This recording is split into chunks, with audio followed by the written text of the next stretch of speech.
The forest road cut like a scar through the wild Wyoming landscape, winding beneath the heavy curtain of storm clouds that loomed overhead. Ivy Carter's Jeep rumbled over the uneven gravel, the wipers thumping in a frantic rhythm against the windshield. Rain hammered down so hard, it was as if the heavens had cracked open, trying to wash her clean or wash her away. She gritted her teeth, eyes burning from lack of sleep and adrenaline that hadn't let up into days. "Don't stall now," she whispered, slapping the dashboard as the check engine light blinked again. "Just get me through this night." The woods pressed close on either side, dense, ancient pines leaning like dark sentinels, their limbs heavy with rain. Every shadow seemed to move. Every gust of wind sounded like a whisper. She'd grown up around forests, but this one felt different. Wary, watchful, she was deep in no man's land now, miles from the last gas station. No phone signal for the past hour, and absolutely no idea where she was headed. But she wasn't turning back. The image of the burning house still haunted her, flames licking the sky, Finn's voice screaming her name before it was swallowed in smoke. The official report said faulty wiring. She'd seen the claw marks on the back door. Whatever had killed her brother wasn't human. A flash of movement jolted her back to the present. Something leaped into the road. Ivy slammed the brakes, her heart vaulting into her throat. Tires screeched on wet gravel. The Jeep fishtailed, skidding sideways before jolting to a stop. A massive shape stood in the beam of her headlights, soaked and shivering. A wolf, silver gray and far too large to be real. Its fur glistened in the downpour. Steam rose off its body where blood mingled with rainwater. For a long second, neither of them moved. Then the wolf's legs buckled. "No," Ivy breathed, already throwing her door open. The cold hit her like a slap. Mud sucked at her boots as she rushed forward, heart thundering. The wolf lay in a crumpled heap, ribs moving erratically with shallow breaths. Up close, its eyes burned gold, feral and strangely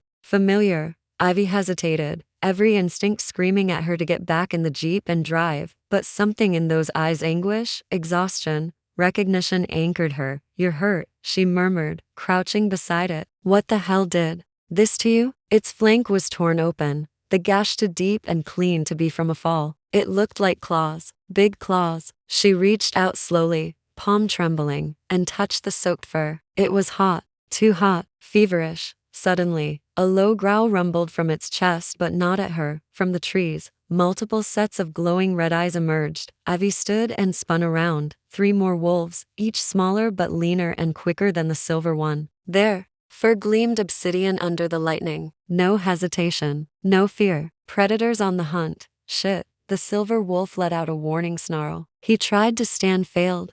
Ivy didn't think. She ran back to the Jeep and threw open the back door.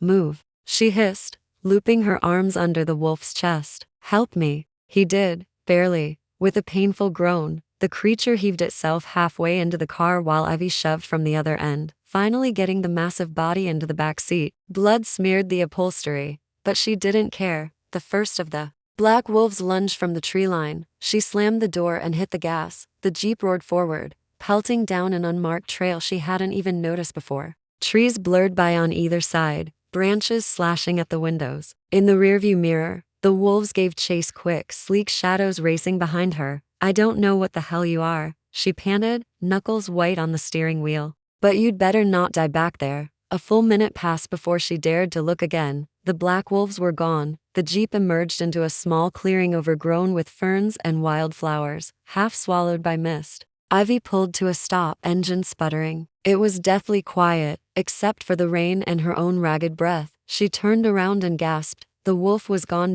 In his place was a man, naked, bleeding, unconscious. He lay curled across her back seat, like a fallen warrior, tattoos winding over his shoulders and down his arms, mud and blood streaking across top muscle. His dark hair clung to his face, obscuring sharp cheekbones and a bloodied jaw. Ivy's breath caught in her throat, not just from shock, from recognition. She didn't know how or why, but she knew this man, not from memory, from feeling. She'd seen him in dreams, in nightmares, watching from the edge of the fire that took her brother. Always there, always vanishing. She reached out a trembling hand, brushing a lock of wet hair from his temple. His skin was burning up. "You? Who are you?" she whispered. As if in response, his eyes fluttered open, molten gold, glowing faintly in the dark. He stared at her, the weight of 1,000 things behind that gaze. You shouldn't have saved me, he rasped, voice raw and ancient. Then his eyes rolled back, and Ivy Carter's world already broken and burning tipped over into something far more dangerous and far more impossible to escape. The rain had stopped, but the forest was still soaked with silence and shadows. Liana trudged forward, mud clinging to her boots, her breath visible in the chilled mountain air. She was only supposed to be gone for an hour to clear her head, but the wilderness had swallowed the time. And something else, something deeper, had tugged at her instincts to keep walking. Branches snapped behind her. She spun. Nothing, only the sway of damp pine boughs and the scent of wet bark. But her gut told her otherwise. She turned again and kept walking, picking up the pace. Her fingers tightened around the small flashlight in her hand, even though it barely cut through the mist. Every sound felt exaggerated, every movement of the wind like a whisper calling her name. Then she saw him. A T first. He was just a figure, slumped near the base of a large oak, his form blending into the gnarled roots and dark soil. But as she drew closer, the flashlight beam caught on something blood. A lot of it. He was shirtless, bruised, gasping like an animal trying not to die. Liana's heart slammed into her ribs. Hey, she called, running to his side. Are you God? Are you okay? He didn't answer. His eyes ice blue, unnaturally bright, flickered open for just a second, and then closed again. She dropped to her knees beside him, hands hovering helplessly. His body was covered in gashes and strange, silvery marks that shimmered under the light. Not like normal wounds. These pulsed faintly, almost like they were alive. Who did this to you? She whispered, more to herself than him. Still no answer. But she wasn't leaving him here. With trembling fingers, she pulled out her phone. No signal. Of course. They were miles deep into the woods near Gray Hollow Ridge Dead Zone Central. I need to get you help, she said, have to reassure herself. Or, I need to get you out of here. But how? He was heavy, taller, and built like a soldier. She looked around, her mind racing. A half-collapsed hunter's path was nearby. If she could drag him to the trailhead, maybe. His hand suddenly shot up, gripping her wrist with terrifying strength. She gasped, falling backward. Don't call anyone, he rasped. His voice was gravel and blood, deep enough to echo inside her. Liana blinked. You're awake? What do you mean? Don't call anyone? You're bleeding out. I'll heal, he muttered, jaw clenched. Just give me a second.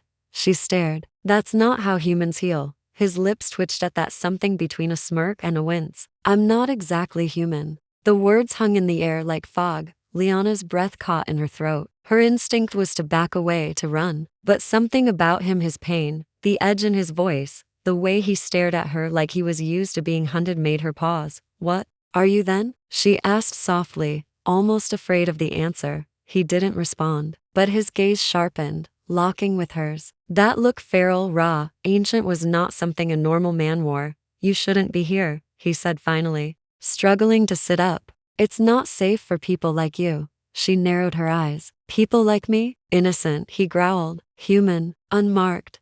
He was definitely delirious. But something inside her, deep in her chest, like a second heartbeat, told her to listen. Look, you're in no condition to be cryptic, she said, brushing a wet strand of hair from her cheek. Either let me help or stop talking in riddles. He tried to rise and nearly collapsed again. She caught him instinctively, her arm wrapping around his shoulders. The heat radiating off his skin was impossible. Not feverish, something else. Something wild. I'll take you to the old ranger station, she said, half carrying him to his feet. It's about 20 minutes from here. You'll be safer there.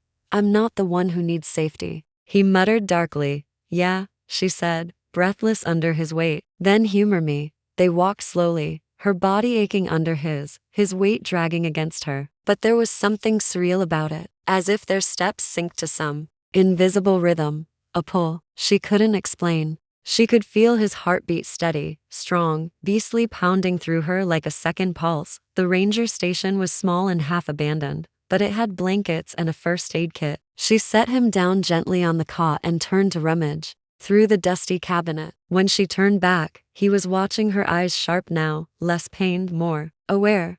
You smell like ash, he said suddenly. She blinked. Excuse me? Your pack, he added, his voice lowering. You've lost people recently. Her throat went dry. He wasn't wrong. How do you? I can smell grief, he said, as if it were obvious. Pain clings to you. She didn't reply. She couldn't. Her mind flashed back to the fire, the screaming, the charred remains of everything she once knew, and the nightmares that hadn't let her sleep since. How did you know that? She asked eventually, her voice quiet. Because I carry it too, he said, eyes distant. She saw it then. The shadows behind his stare. He wasn't just some wounded man in the woods. He was something ancient, something broken, and for reasons she couldn't explain. She didn't feel fear. She felt connection. What's your name? She asked gently. He hesitated. Then, Kale. It suited him. Sharp and untamed. I'm Liana. He nodded, as if he'd known it all along. For a moment, they sat in silence. The rain had started again, pattering against the roof. The world outside felt distant, almost unreal. Then he spoke again. You should forget you met me. She laughed, under her breath. Yeah, I don't think that's going to happen. He turned his face away, but not before she saw the faintest hint of a smile. I'm serious, he said, voice quieter now. You don't know what you've stepped into. Maybe I don't, she replied, but I know running from it won't help. Kale didn't answer, but his silence spoke volumes. Something had shifted between them. A spark. A question left hanging between two strangers bound by pain and mystery. And though she didn't know it yet, this night was only the beginning. Liana didn't sleep, even after Kale passed out on the cot, his body wrapped in thermal blankets. His breath finally steady, the tension in her chest wouldn't let her rest. Her thoughts raced like deer in headlights, wild and impossible to catch. He'd healed, not fully, but enough to prove what he'd said wasn't just the mutterings of a delirious man. The gashes she'd seen hours ago, almost gone. Not even a proper scab. Skin recogniting itself right before her eyes like it had never been broken. No human could survive wounds like that, let alone mend them overnight. Not unless he was something else, something not human. The phrase not exactly human echoed in her head, over and over. She sat near the old wood stove, legs curled beneath her, a wool blanket clutched around her shoulders as thunder rolled in the distance. She told herself it was fine, that she should be terrified. Kale had strength that didn't belong in this world, but instead, her curiosity rooted her in place. Who or what was he? And why did she feel like she already knew him? She glanced toward the cot again. Kale lay still, but not peaceful. His brow furrowed as if haunted by invisible demons, lips moving in some soundless nightmare. His muscles tensed beneath the blanket, then stilled again. Liana's fingers clenched the fabric in her lap. 1,000 questions itched at her lips. But the most urgent wasn't logical at all. It was instinctive. Why do I feel drawn to him? She should have left after tending his wounds, left him to his strange supernatural healing and whatever secrets he carried. But something about him, his voice, his stare, the broken sadness in him pulled at her like gravity. She had always known pain, had always carried the weight of being the last one left after the fire. But with Kale, for the first time in so long, she hadn't felt alone in it, and that scared her more than anything. She got up slowly and approached the window. The forest beyond was still, but her skin tingled with unease. The way the wind shifted in strange currents, the way the shadows seemed to breathe. It wasn't just Kale who wasn't human. Something else was out there, watching. She could feel it. Before she could dwell on it further, Kale groaned behind her. She turned fast. He sat up, drenched in sweat, chest rising and falling with a rapid, panicked rhythm. His eyes were wide, glowing faintly in the darkness. Kale? She asked, stepping closer. He blinked, disoriented, then seemed to see her fully. He exhaled sharply. You're still here. You passed out. You shouldn't have stayed. Well, I did, she said, arms crossed. Get over it. That almost made him smile again. Almost. You healed, she said carefully, stepping closer. Fast. Too fast. Kale's expression darkened. I told you I'm not human. You said not exactly. There's a difference. He said nothing. She pressed. I'm not leaving until you tell me the truth. He stared at her for a long moment. The weight of that gaze was immense, like he was searching her soul, measuring whether she could handle the truth. Finally, he stood slowly, carefully, as if bracing for something, and moved toward the window. The moonlight hit his skin, catching the faint shimmer of the strange marks along his ribs. When I was a boy, he said, voice low, I was taken from my home by creatures I didn't know existed. They were faster than any man, stronger. They lived in the woods and moved like ghosts. They called themselves the Moonbound. Liana swallowed. Like a cult? Like wolves? He said flatly. But not the kind you think. He turned to her now, and something shifted in his face. His eyes flashed gold, only for a second, but she saw it, saw the beast in him. You're a werewolf, she whispered. He nodded once. But they're not real, she said automatically, even as her heart rejected her own words. They are, he replied. And not all of them are kind. Liana's skin prickled. Are you dangerous? Kale didn't answer at first. He looked pained. Then, yes, but not to you. Something about the way he said it made her heart skip. You're not the only one hunting these woods tonight, he added. Her breath caught. What do you mean? There's a pack, he said, his eyes distant. They've followed me here. I broke a rule. I left. Why? He met her gaze. Because I found out what they did to my family. Silence stretched between them, thick as smoke. They killed them? She whispered. Kale looked away. That was enough. Liana stepped closer, her voice softer now. Why tell me this? Because the more time you spend near me, the more danger you're in. She studied him. And yet you haven't run. Kale's jaw tensed. Because you smell like fate. She blinked. What? He stepped forward now, slow, measured. You don't understand it yet, but I do. The second I saw you in the woods I knew. Knew what? That you were mine. Her chest clenched. I don't know what you're talking about, she whispered. Kale didn't move closer. He just watched her. You will, soon. Something in his voice, low, intense, aching, made her stomach flip. The air between them thickened, charged with something wild and ancient, but before either could speak again, a low howl cut through the night. Kale's eyes snapped toward the window. His muscles tightened. They found me. Liana's pulse pounded. Who? The ones who don't want me alive, he said. He turned to her, all traces of vulnerability gone. Only the predator remained. You need to leave, now. But Liana stood her ground. Not without you. He stared at her, and for a brief second, something unspoken passed between them, a promise, a warning, a tether tightening. Then he nodded. We run together. The wind howled outside, weaving through pine branches like whispers of forgotten spirits. But the warmth inside the cabin was comforting, unnaturally so. It wrapped around Lena like a woolen cocoon, lulling her toward a fragile sense of safety she hadn't felt in years. She sat wrapped in a hand-knit blanket Kale had handed her without a word. The fabric still smelled of pine needles, firewood, and something distinctly him, an earthy scent that stirred something strange and warm in her chest. Kale moved through the space with a silent wariness that caught her attention. He was barefoot, on the old wooden floors, every step measured, like he was used to listening for threats even in his sleep. Even when he offered her a steaming mug of tea, his golden eyes flicked to the windows as if expecting someone or something to appear. At any moment. Thanks, she murmured as she took the tea. Chamomile, he said. It'll help with the shock. You think I'm in shock? I think you've been through more than you're willing to admit. She studied him over the rim of the mug. That makes two of us. That earned a flicker of expression, a brief, almost smile. Not humor exactly. Recognition.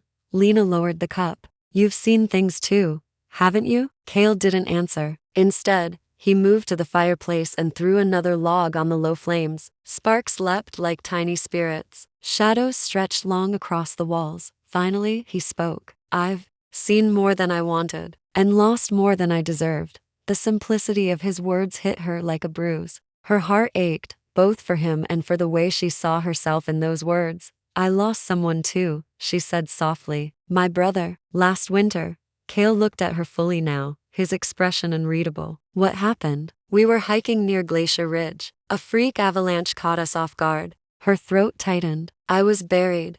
But he didn't make it out. I still hear his voice in my dreams sometimes. Kale's voice lowered. And you came out here to forget? I came out here to feel again, she said. I was numb, tired of the noise, the stares, the pity. This place, it makes me remember how to breathe. He nodded like he understood, and maybe he did. Maybe he knew what it meant to run from the echoes of grief. Silence fell again. Not cold or awkward, just a shared quiet. Then Lena looked at him closely. Your eyes, they glow sometimes. I've seen them, in the forest. Kale's shoulders tensed. He didn't look at her. I'm not crazy, am I? No, he said after a long pause. You're not. Then what are you? Another silence. Then something I can't explain easily. Lena stood, placing her mug down on the mantel and walked slowly toward him. The firelight gilded her features in a soft, golden hue. Try me. Cale met her gaze. His golden eyes weren't just glowing now, they shimmered, like twin moons, caught in shadow. Have you ever heard the old stories? He asked. Of wolves that walked like men? Packs that ruled the forest long before cities ever existed? You mean legends? Not all legends are false. Her breath caught. You're telling me you're one of them? I didn't choose it, he said, voice barely above a whisper. It's in my blood, my curse, my fate. Lena took a cautious step closer. Is that what attacked me in the woods? No, Cale said quickly. That was something else. Something worse. Worse than a werewolf? He gave a bitter laugh. Not all wolves are the same. Some of us still protect. Others feed on fear. Lena's fingers gripped the edge of the fireplace as the truth began to settle. So the one who saved me that night, the one with gold eyes, it was me. She stared at him. Her heart beat faster, but not with fear. It was awe, curiosity, something deeper. You didn't hurt me. I couldn't, he said, stepping forward. From the moment I saw you, something in me shifted. My wolf recognized something I've never felt before. Her voice was barely a whisper. What did it recognize? Cale looked pained. You. The room stood still, time suspended in the breath between two wounded hearts. I don't understand, she said softly. You're not supposed to. Not yet. He took a breath. This bond, this pull I feel toward you, it's not normal. It's fated, ancient, and dangerous. Dangerous? Cale hesitated. If the others find out I've marked you, they'll see you as a threat, as a weakness. Lena blinked. Marked me? He turned away. Forget I said that. No, she said, stepping closer, her voice stronger now. Don't pull away. I deserve to know what's happening to me. What's happening between us? Cale faced her again, and for the first time, the walls he kept so tightly held cracked. You're not like the others, he said. You're not afraid of me. Not really. I should be, she said. But I'm not. The wind outside screamed through the trees. Suddenly, Cale moved closer, close enough she could see every line of weariness on his face. If you stay near me, you'll be hunted, judged. You won't be safe. Lena met his eyes, firm and unwavering. I haven't felt safe since the day my brother died. But with you, Cale, I feel something again. I feel real.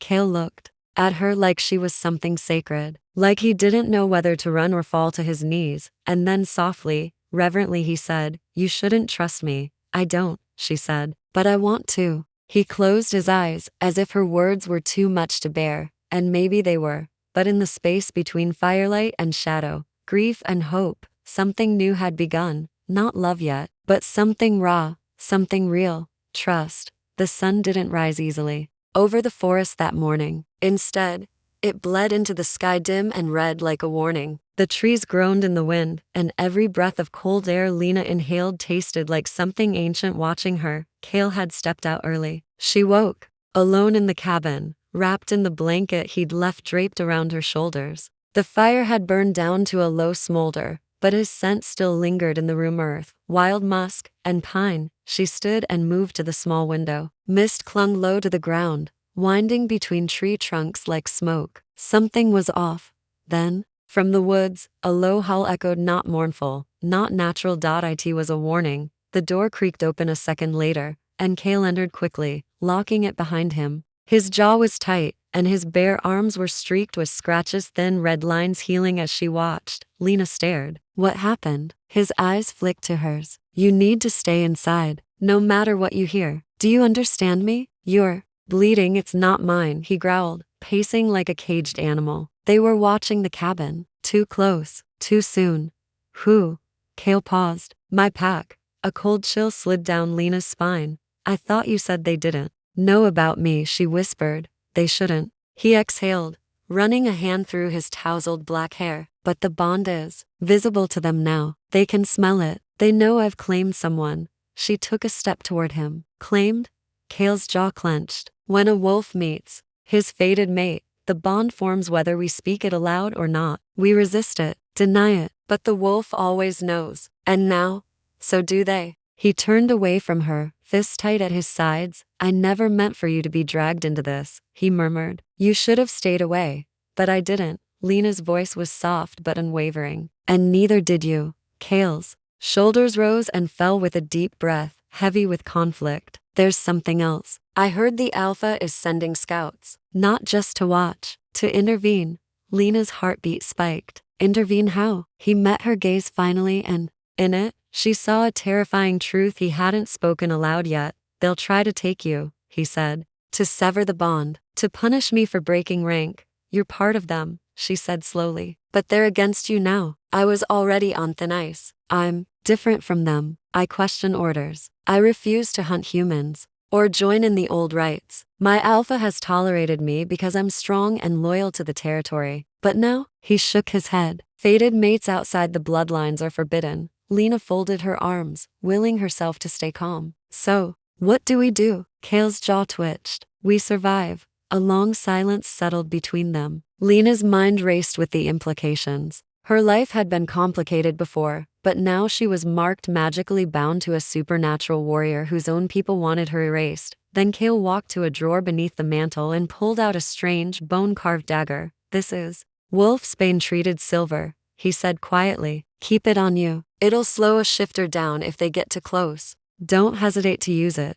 She stared at it in disbelief. You're giving me a weapon? I'd rather see them bleed than watch them tear you apart. Emotion flared in her chest. It wasn't just fear, it was anger, resolve, something inside her had started to wake the moment Kale confessed what he was. And now that it was stirring, it refused to go back to sleep. The cabin suddenly darkened. Clouds rolled in unnaturally fast overhead. Kale's head whipped toward the window. They're here. Before Lena could react, a crash thundered from outside, a tree splitting in half and slamming into the earth. Birds scattered in every direction. Kale threw off his shirt, his skin shimmering with a faint golden hue. Lena, listen to me, stay here. Don't come out unless I call for you. She stepped forward. You can't fight them alone. His eyes flared. I don't have a choice. Then, in front of her, his body shifted. It was fast like wind, folding inward and bones realigning with unnatural grace. Muscles lengthened. His skin darkened into fur. And where Kale once stood now loomed a massive wolf, coal black with ember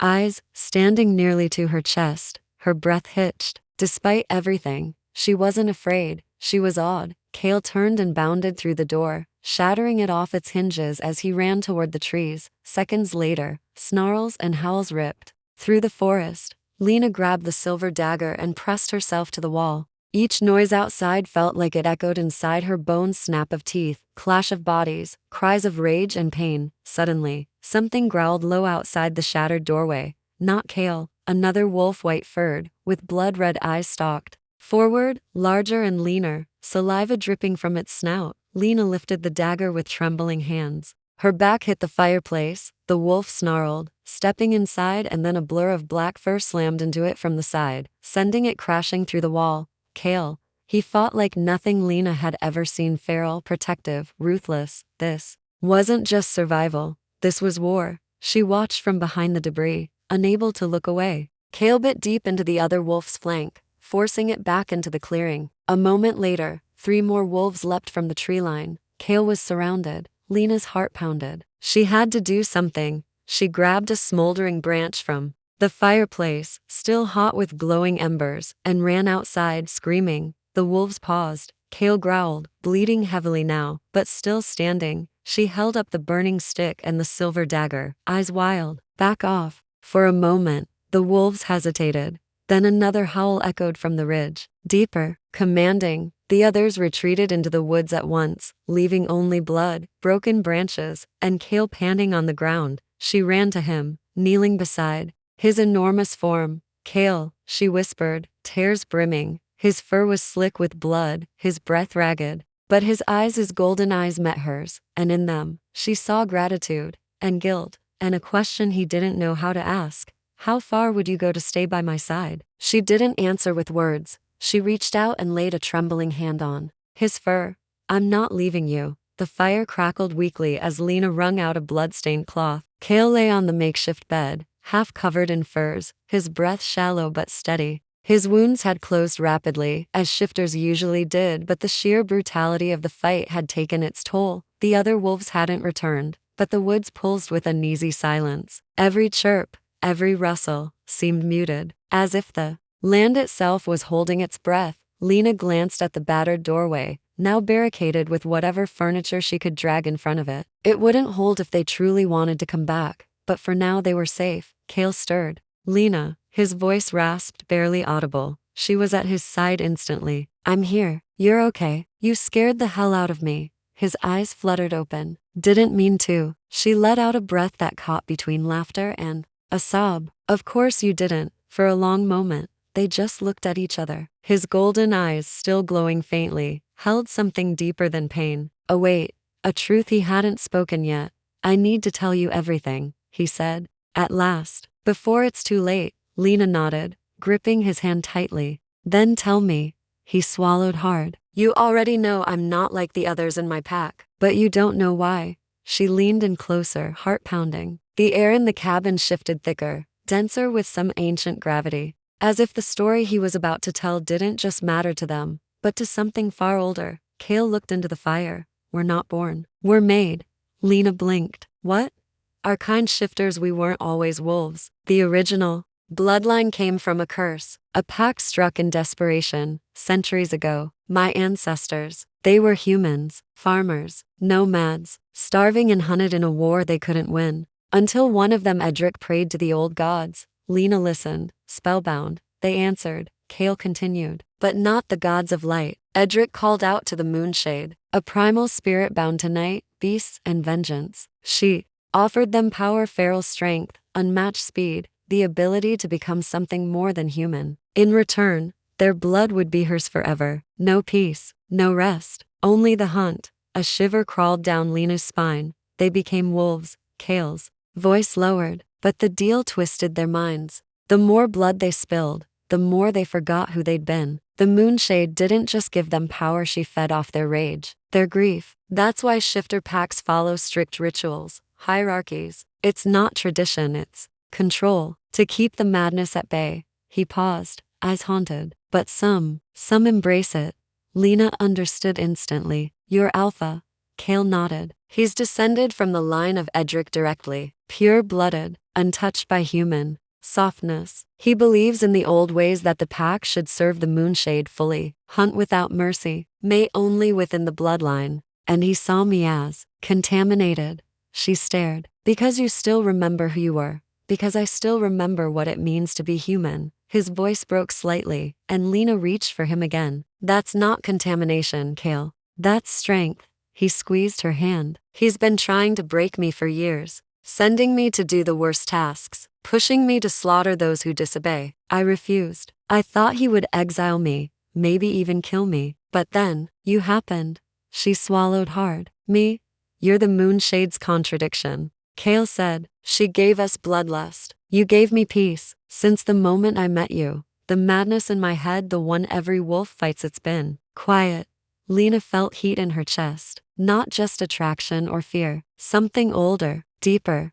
But the bond awakened something in the others too, Cale added. They feel it, the disruption. The moonshade doesn't like balance. She demands chaos, Lena whispered. So they want to end me to restore that chaos? Cale nodded. And if they succeed, I won't survive the aftermath. She felt the weight of his words settle deep in her ribs. If she died, so did the part of him that clung to his sanity. Their bond wasn't just emotional, it was spiritual. Survival meant staying together. Suddenly, Cale struggled to sit upright. There's more. She helped him lean back against the stone wall. He grabbed her hand tightly. I read the old texts. My mother kept them hidden before she died. There's a ritual, a way to sever the moonshade's grip on the bloodline. A cleansing of the curse. Lena's eyes widened. That's possible? He nodded grimly. But it requires two things. The blood of a mated pair, and a sacrifice. Lena's breath hitched. What kind of sacrifice? Cale looked at her, tortured. One of us. No, she shook her head, heart racing. There has to be another way. There isn't, he said, pain cracking through his voice. If we go through with it, we could free every shifter bound to the moonshade, but only if one of us gives everything. Lena stared at him in stunned silence. The room felt smaller, suddenly, heavy with fate. She thought of the wolves in the forest, snarling and slavering. She thought of Cale, standing between her and certain death. and she thought of the warmth she'd begun to feel when he looked at her, not just desire, but destiny. "Why are you telling me this now?" she asked softly. "Because if anything happens to me, you have to finish what we started," he said. "Break the curse, end her hold." "I'm not sacrificing you," Lena said fiercely. "And I'd never let you sacrifice yourself," he whispered. They both knew the truth then. They would fight with everything they had, but the moonshade would demand her price. Outside, thunder rolled across the mountains. The storm was coming, not just of rain and wind, but of ancient magic, betrayal, and blood. Lena tightened her grip on Kale's hand.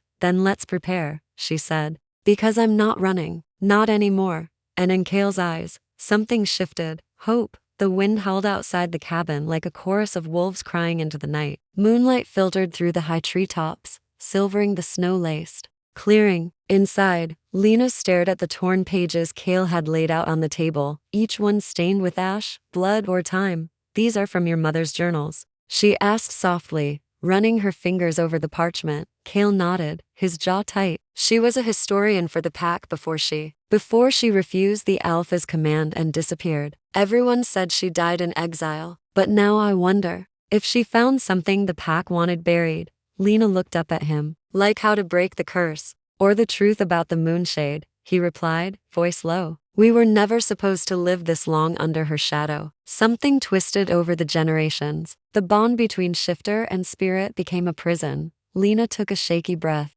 "And now it's hunting us." Kale didn't respond. He didn't need to. They both felt it.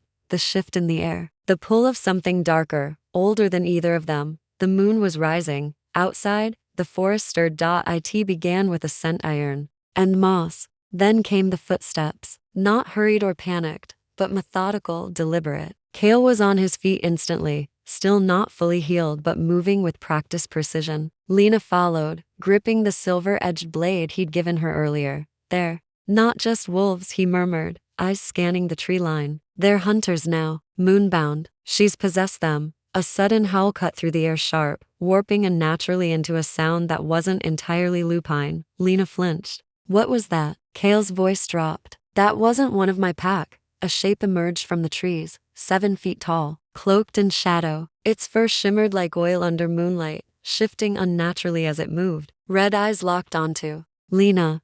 She gasped. "That's not a wolf." Kale stepped in front of her. "It's what a shifter becomes when they fully surrender to the moonshade." The creature snarled, lips pulling back from long, jagged fangs. Behind it, more shapes flickered, figures darting between trees, fast, nearly invisible. "They're not just here to kill us," Kale said tightly. "They're here to drag us into the ritual. If they catch us alive, then we don't let them." Lena's voice surprised even herself, cold steel wrapped in terror and defiance. Kale glanced at her, pride flickering in his eyes. "We'll head north. There's an old sanctuary forgotten even by the pack. It's the only place their bond to the moonshade weakens." Lena tightened her grip on the blade. "Then we run." The forest became a blur of silver and black, roots clawing at their feet, branches slashing past their faces. Kale guided them through narrow paths and hidden gullies, his instincts sharp as ever. But the moonbound were gaining, every few minutes. Lena could feel them closing and ghostly eyes flashing through the dark, claws scraping across bark.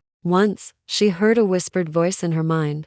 "Return to the night, child. You don't belong in the blood of wolves." She nearly stumbled. Kale grabbed her hand. "Don't listen to them. They spoke inside my head." He cursed under his breath. "They're trying to confuse you. They know you're not fully bonded yet." "What does that mean?" He didn't answer, not because he didn't know but because he didn't want her to know just yet. By the time they reached the ravine, Lena's lungs burned and her legs trembled. The ruins of a stone structure jutted from the snow like bones, moss-covered, half-collapsed, but still humming faintly with power. Kale led her into the heart of the sanctuary, a low altar beneath an overhang of shattered rock. "This is it," he said. "The last neutral ground. The moonshade's presence weakens here. She can't fully bind you while you're inside this circle." Lena turned in a slow circle, eyes wide. "What is this place?" He knelt at the altar, brushing away years of dirt to reveal an etching, a crescent moon cradled by 2 wolves. "This was where the first rebellion was born. My mother believed there were others who tried to sever the moonshade's link, but they failed, or were hunted down." Lena knelt beside him. "Then we don't fail." Before he could respond, the air shifted again. A low growl vibrated through the trees, then a voice, a familiar one. You've led her right into your mother's grave, Kale. Lena froze. A tall, lean man stepped out of the dark, his skin ashen, eyes glowing silver. His scent was poison and pine. Riven, Kale said tightly. I should have known you'd be the one they sent. You shouldn't have come back, the man growled. And you sure as hell shouldn't have brought her. Lena straightened. She has a name. Riven didn't even look at her. You think hiding in ruins will save her? The moonshade wants what's hers? Kale's stance tightened. Then she'll have to come take it herself. Riven smirked. She already is. Behind him, shadows rippled, more moonbound, creeping forward, crawling unnaturally along the stones, their eyes hollow. The sanctuary began to pulse. Not with safety, but with decision. Like the stone was listening, waiting. Kale turned to Lena, voice quiet, urgent. You need to choose. She stared at him, confused. Choose what? If you step outside the circle, the bond will complete. You'll be one of us. Fully, you'll gain our strength, but the moonshade will know. And she'll come for you harder than ever. Lena's chest heaved. And if I stay, you stay human. For now, but we might not survive. The moonbound. We're circling now. Riven raised his hand. Tick-tock, cousin. Lena's eyes locked on Kale's. Every instinct screamed to run. But something deeper than fear, deeper than fate burned within her. I'm not letting you face this alone, she whispered, and she stepped out of the circle. The ground trembled. The moon above flared like a silver eye opening for the first time, and Lena's scream ripped through the night, part pain, part awakening. Her wolf had begun to wake. Lena collapsed to her knees as a blaze of heat tore through her spine, limbs trembling as her vision blurred. The howl that escaped her lips was no longer human, raw, fractured, and laced with something primal. Her bones ached as if they were being remade from the inside out. Kale was beside her in an instant, gripping her shoulders, anchoring her. It's starting. Just breathe. Don't fight it. I can't, she gasped, the world around her spiraling in silvery bursts. Her senses exploded outward, hearing the heartbeat of the earth, smelling the copper of blood on the wind, and feeling every ripple of energy in the wolves that circled them. Then, just as suddenly, the pressure snapped. She wasn't fully shifted, but something inside her had cracked open. The moonbound froze. Riven stepped back, eyes narrowing. She's part wolf now, he said, almost reverently, but not fully bound. The moonshade's watching her. Lena raised her head slowly. Her hands trembled, but her eyes glowed faintly pale gold, not yet silver. She was in between, and the moonshade hated that. Suddenly, a scream echoed from the woods, sharp, terrified. Kale's head snapped toward it. No, he whispered. That was Elias. Lena struggled to her feet. Your brother? He didn't answer. He was already gone, sprinting through the trees, the scent of blood guiding him. Lena followed, the forest, rushing past in a blur. They reached a hollow clearing. And there he was, Elias, pinned beneath a twisted tree, his leg mangled, his arm torn. Blood soaked the snow around him. Beside him stood a figure Lena hadn't expected to see again, Orla. Her dark braid was undone, her cloak ripped, but her eyes, they shimmered with guilt. Lena stepped back. You? Orla met her gaze. I didn't want this, but the Alpha gave the order. We were supposed to stop Kale, bring the girl back. Kale's body went rigid. You were like family. I am family, Orla snapped, her voice shaking. That's why I didn't kill her when I had the chance. I told them where you were, but I came to warn you. Lena stepped forward, heart pounding. You led them here. I bought you time, Orla replied, face pained. But now they'll be coming through the northern pass. The whole pack. Kale knelt beside Elias, who groaned in pain. They'll take her, Orla whispered. The Alpha wants to offer her to the moonshade to strengthen the bond. A human-turned hybrid. She's rare, Kale. Too rare to waste. Lena stared at her. And what happens to me after the ritual? Orla looked away. That was answer enough. Back at the sanctuary, Kale paced in silence, while Lena sat near the altar, her arms wrapped around her knees. Snowflakes drifted through the cracks in the roof. Somewhere deep in the woods, wolves howled. Betrayal clung to the air like frostbite. She was my friend, Lena murmured. She was mine too, Kale said bitterly. She gave us away. He nodded once. But she also chose not to kill you. That's something. Lena looked up. So what do we do now? Kale hesitated. I can lead them away. If they think I've taken you toward the border, they'll follow. You stay here. Wait until the moon wanes. No, she said instantly, standing. You're not sacrificing yourself again. This isn't about me. Exactly, she snapped. It's about us. I didn't step into that circle to watch you die while I hide. He looked at her then. Truly looked like she'd become something more than human in his eyes. Lena stepped forward. We face them together. You might not survive. Then we go down fighting. Silence stretched between them. Finally, Cale reached into his coat and pulled out a thin silver chain. A pendant dangled from it, a shard of moonstone bound in iron. My mother's, he said softly. She believed it could dampen the moonshade's hold. It's not much, but it might buy us a moment. He slipped it over her head. The metal was cold, but it pulsed with something older than magic. She touched it. Thank you.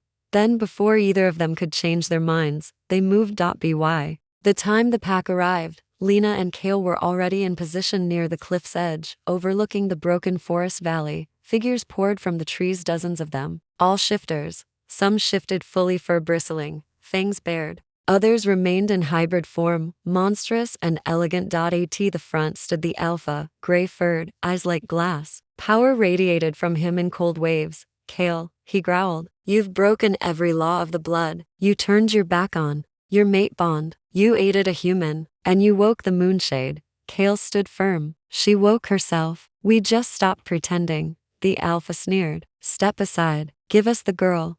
Lena stepped forward. I'm not his prisoner. The alpha's gaze settled on her. No, you're something worse. A crack in our order. But not for long. He raised his hand. Wolves lunged. Everything happened at once. Cale shifted mid-stride, silver fur exploding outward as he collided with two attackers. Lena ducked a blow, twisting with the dagger Cale had given her, steel meeting fur and blood. The battle blurred into chaos. Screams, claws, heat, and then the alpha reached her. His claws closed around her arm, dragging her off her feet.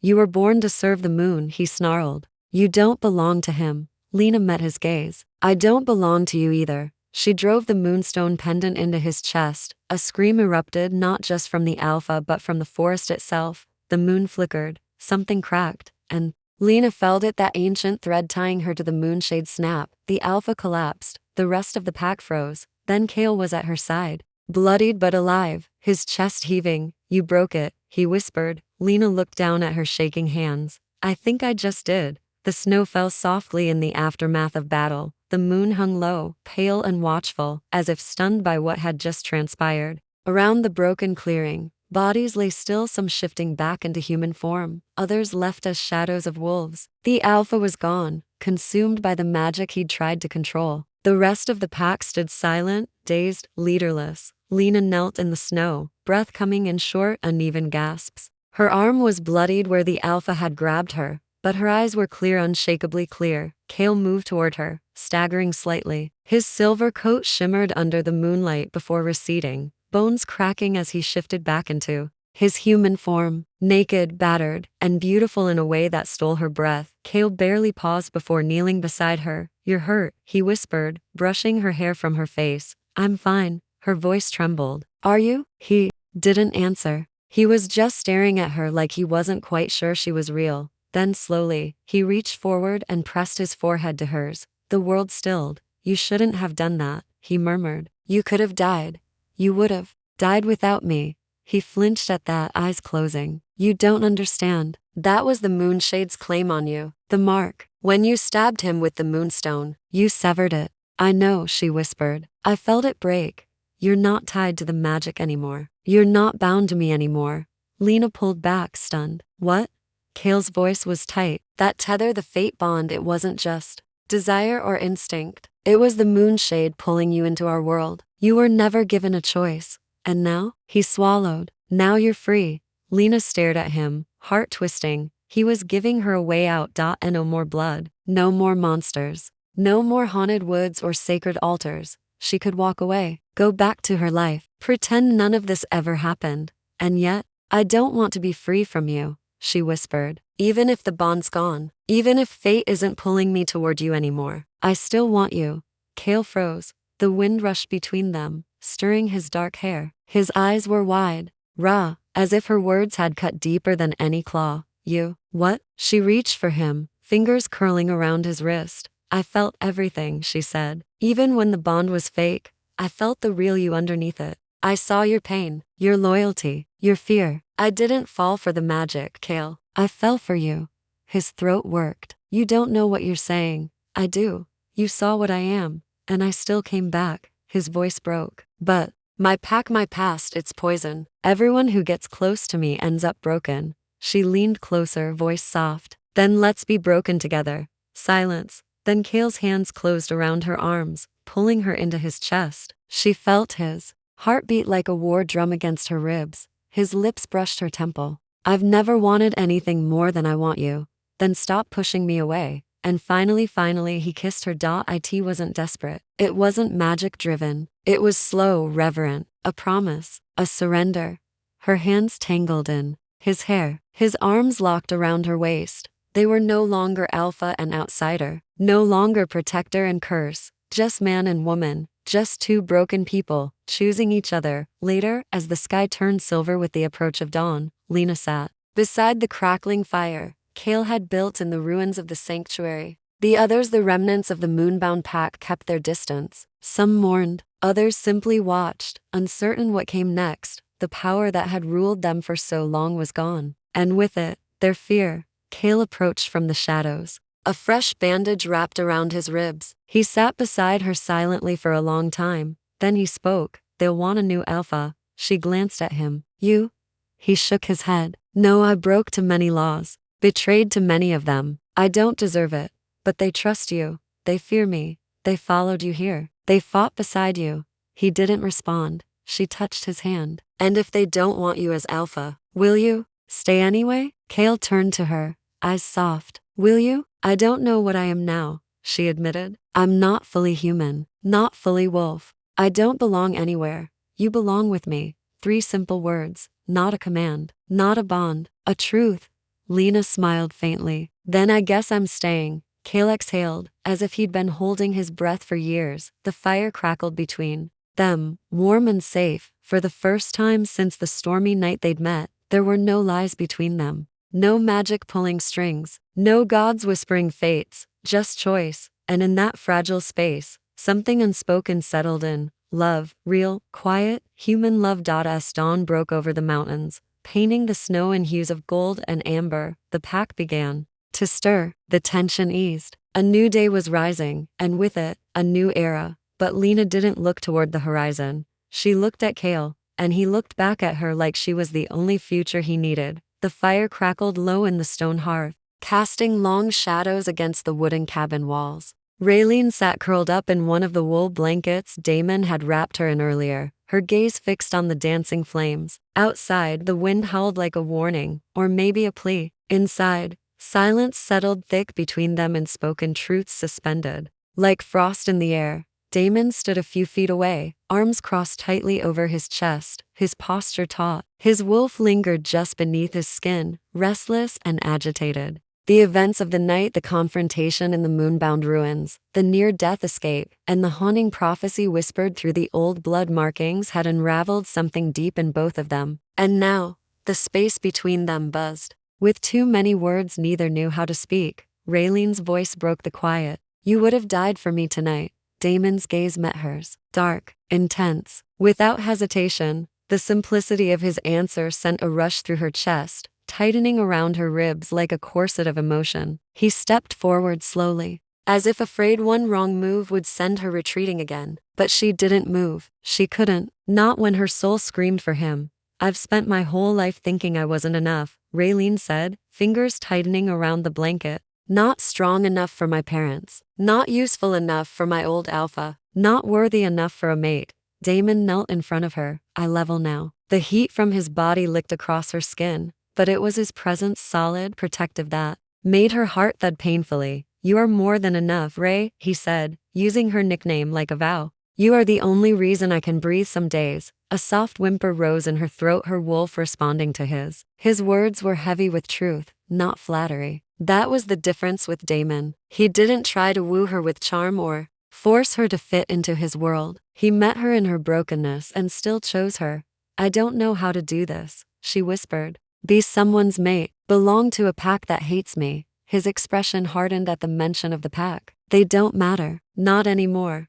They're your family, Damon. No, he said sharply. They stopped being my family the moment they turned their backs on you. She shook her head. But this connection between us, is it just fate? Just biology? Or do you actually choose me? Damon leaned in so close their breaths mingled. Fate might have guided me to you, Ray, but I chose to stay. I chose to fight. I chose to burn everything down if it means keeping you safe. Tears welled in her eyes. Not because she doubted him, but because the weight of his love was too much. She'd dreamed of this kind of love, fierce, consuming, protective, but never thought she deserved it. You don't have to protect me from everything, she murmured. Just stay. Don't leave when I mess up. Don't run when I panic.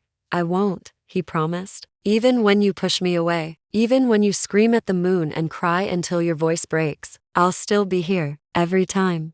She exhaled shakily, her heart thundering louder than any full moon calling. Can I show you something? Damon asked. She nodded slowly. He rose and extended a hand. She took it, letting him guide her toward the back door of the cabin. They stepped outside into the crisp air. The storm had passed, leaving a shimmering blanket of dew and broken moonlight across the forest. The scent of pine and magic lingered in the air. He led her a few steps into the clearing before stopping and tilting his head to the sky. Close your eyes, he said. She obeyed. He released her hand, and a low rumble began like distant thunder shifting through the trees. The air prickled against her skin, filled with the crackling pulse of supernatural energy. Then she heard it, the sound of his bones shifting, fur tearing through skin, and a guttural growl that echoed in her chest. When she opened her eyes, he stood before her not as a man, but as his wolf, massive, midnight black, eyes still glowing with the same storm gray hue that had haunted her dreams. But it wasn't just his size that overwhelmed her, it was the sheer presence of him. Noble, powerful, undeniably alpha. Raylene stepped forward, trembling, and reached out slowly. Damon's wolf didn't move, he waited, patient and steady. Her fingers brushed through his thick fur, and something deep within her shifted. A warmth bloomed in her chest and spread down her spine. Her own wolf stirred beneath her skin, curious, yearning. I see you now, she whispered. All of you. He lowered his head, nudging her gently before circling her once and shifting back into human form. Naked, scarred, strong and completely vulnerable. I don't just love you when you're soft, Damon said. I love your strength, your fight, even your fire, and I want you to see yourself the way I do. Raylene stepped into his arms, skin against skin, warmth against warmth. No more masks, no more fear. She tilted her head back to look into his eyes. Then mark me. His jaw clenched, emotion flashing through him like lightning. Are you sure? Yes. Not because I have to, but because I want to. He brushed her hair aside, lips brushing her shoulder. His teeth grazed the delicate curve of her neck. She closed her eyes, letting the bond hum louder between them, and then bite. White-hot ecstasy flooded her veins as his mark seared into her skin. But it wasn't pain, it was a claiming, a promise. Her wolf roared to life, howling into the night. She clutched him tighter, gasping as their souls finally tethered, threads of magic weaving them together. When the moment passed, she collapsed into his arms. Changed, claimed, loved. They lay together under the stars, hearts beating in sync. His fingers traced circles on her back. Her hand lay flat over his chest, feeling the truth of his heartbeat beneath her palm. I love you, Damon, she whispered for the first time. He turned his head, brushing his lips against her forehead. And I'll love you even when the stars fall and the moon forgets our names. She smiled into his skin. For the first time in her life, she felt complete. But somewhere deep in the forest, eyes watched from the shadows. The bond was only the beginning. The moon was high, but it offered no comfort. Its pale light filtered through the twisted branches above, bathing the world in silver grief. Raylene ran, not out of fear, but toward it. The earth trembled beneath her bare feet, her wolf just beneath her skin, snarling with a primal urgency. Branches lashed against her arms, but she didn't slow. Damon was out there bleeding, trapped, and in danger. She had felt it, the sharp yank in her soul, the moment their bond had shuddered with pain. She wasn't alone. Behind her, Tessa, the only one in Damon's pack who had dared to break ranks, followed with quiet determination. Once skeptical of Raylene, the she-wolf now ran beside her, blade strapped to her thighs, guilt heavy in her eyes. I should have spoken up sooner, Tessa panted. But I swear to the goddess, I won't let them destroy him. Raylene didn't answer. There was no time for forgiveness or comfort, only action. They reached the ancient clearing at the edge of Bloodstone Ridge, the place where Alpha Garrick had once declared Damon unworthy of leadership, where Damon had turned his back on the pack that chose pride over loyalty. And now, it had come full circle. A ring of wolves stood around a bound Damon, shirtless and bruised, shackled and iron-laced, chains that burned through his skin. His head hung low, but his eyes, those storm-gray eyes, lifted when he sensed Raylene's presence. Her breath caught. Even now, he looked at her not with fear or apology but with hope. Alpha Garrick stood in the center of the circle, tall and imposing, flanked by 3 enforcers. His voice boomed like thunder as he addressed the gathering. "This rogue female," he said, gesturing toward the shadows, "has corrupted our future Alpha. She's turned him against his bloodline, against his duty, against us." Raylene stepped into the moonlight, chin high. "I didn't corrupt him. I made him stronger." Garrick sneered. "You are nothing but a cursed orphan who should have died with your traitor father." A murmur rippled through the crowd. Raylene's hands clenched at her sides, her voice sharp as steel. "Say his name again. I dare you." Garrick advanced slowly. "Your father was a coward. He fled his pack to consort with the moonbound. His blood runs treacherous in your veins, and yours runs cold with fear," she snapped. "Because you know Damon is a better Alpha than you ever were." Behind her, Tessa drew a blade and stood ready. "You've ruled with fear for too long, Garrick. This ends tonight." But Garrick's power was old, rooted in dominance and dark secrets. With a snarl, he shifted mid-step, for erupting from his skin as his wolf took form larger than any of theirs, eyes glowing amber with rage. 2 enforcers followed suit, forming a deadly triangle around Damon's broken body. Raylene turned to Tessa. "Protect the circle." "I'm going to him." Tessa nodded once. "Go."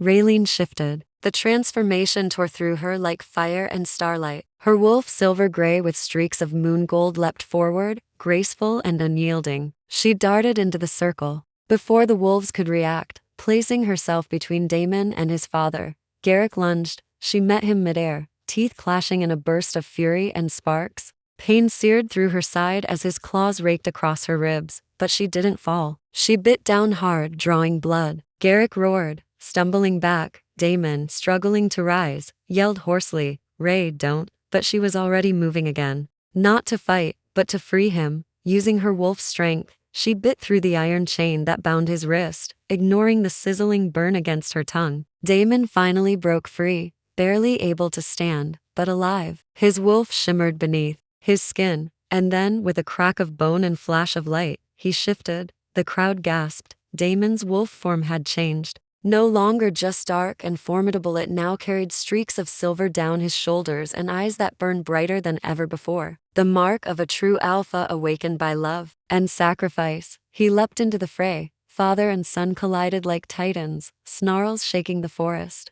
Each blow was primal, steeped in years of silence and betrayal. But Damon didn't just fight with strength, he fought with purpose. For Raylene, for truth, for every innocent life Garrick had stepped over to stay in power. Raylene, panting and bloodied, watched as Damon gained the upper hand. With a powerful shove, he slammed Garrick into the earth, pinning him beneath clawed paws. Garrick's wolf whimpered but refused to submit. "Yield," Damon growled, voice echoing even in wolf form. But the old Alpha didn't yield. He lunged one final time and Damon's jaws closed around his throat. It was over. The circle went still. Damon stepped back, panting, blood dripping from his muzzle. Garrick lay unmoving. Silence hung thick until Tessa stepped forward. "All those who still believe in loyalty, justice, and the strength of our new Alpha, stand with me now." One by one, wolves shifted back to human form and crossed to her side. A few hung back, uncertain, but most stepped forward.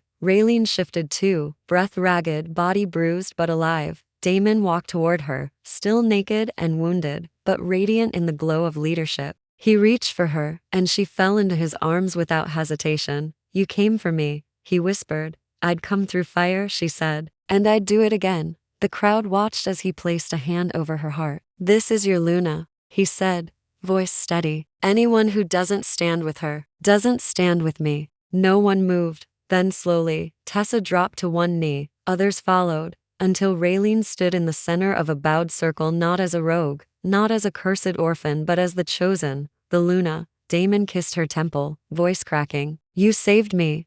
No, she murmured. We saved each other. In the distance, the moon shimmered a little brighter, but the final rites were still to come. The forest no longer whispered threats. Where once there had been snarls and blood-soaked branches, there was now stillness, soft, healing, reverent. The old ways had been broken. Garrick's reign ended in fire and ash, not by hatred, but by truth laid bare. Dawn bled through the trees in ribbons of rose and gold, touching every leaf, every stone. And at the heart of it all stood Raylene and Damon, side by side, bloodied but unbowed. The trial was over. Now came the harder part, building something new. Raylene stood at the edge of the ridge, Damon behind her, his hand warm against her lower back. They watched the sun rise over a pack slowly waking into its next chapter. Behind them, the remnants of Damon's pack, their pack now worked to restore the sacred clearing. The chains were gone, so were the sigils Garrick had etched into stone, part of the cruel old magic that suppressed dissent. Tessa oversaw the dismantling with quiet, efficient command, no longer hiding the fierce loyalty that had smoldered beneath her guarded silence. Do you feel it?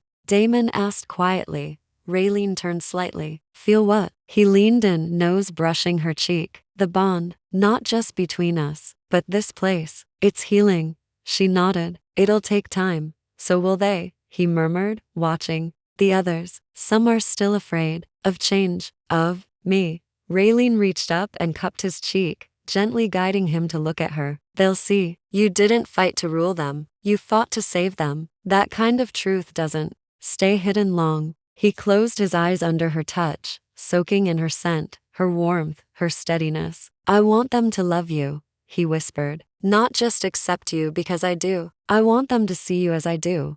Her voice broke, soft but sure. I'm not here to be loved by them. I'm here because I love you. That undid him. He turned fully, arms winding around her waist, pulling her flush against him. I thought I'd lost you that night, he murmured against her hair. When Garrick had me chained, and I couldn't feel you, couldn't hear your wolf, I thought the bond had shattered. But it didn't, she whispered back. It held. It always will, he said. Even if the world turns against us, even if we're exiled again, I'll burn every law, every rule, every tradition to the ground if it means keeping you. Raylene smiled through the sting of tears. You already did. They stood like that for a while, wrapped in silence that no longer felt heavy with grief or fear, but with promise. Later that morning, the pack gathered. There was no formal coronation, no elaborate ritual. Damon didn't want ceremony, he wanted sincerity.